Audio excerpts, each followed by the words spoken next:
فیض آباد رکن پارلیمنٹ کی جان کو خطرات، Z+ سیکورٹی فراہم کی جائے۔ سماجوادی پارٹی عام انتخابات 2024 میں حلقہ لوک سبھا فیض آباد سے BJP امیدوار کو شکست دینے والے سماجوادی پارٹی کے رکن پارلیمنٹ کو دھمکیوں کی پیش نظر Z+ سیکورٹی کا مطالبہ کیا گیا۔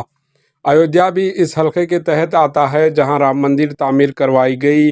BJP نے یہاں سے اپنے امیدوار للو سنگھ کو میدان میں اتارا تھا، جبکہ سماجوادی پارٹی نے اودھیش پرساد کو ٹکٹ دیا تھا۔ BJP کو اس بات کا یقین تھا کہ رام مندر کی تعمیر کی وجہ سے فیض آباد لوک سبھا کے رائے دہندگان ووٹرز زعفرانی پارٹی کے امیدوار کو بھاری اکثریت سے کامیاب کروائیں گے، لیکن نتائج اس کے برعکس رہے۔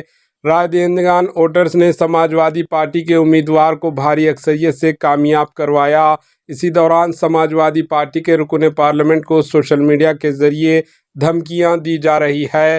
اس تناظر میں سماجوادی پارٹی کے لیڈر منوج پاسوان نے اتر پردیش کے ایڈیشنل چیف سیکرٹری برائے داخلہ کو ایک مکتوب روانہ کرتے ہوئے سماجوادی پارٹی کے امیدوار کو Z+ سیکورٹی دینے کا مطالبہ کیا۔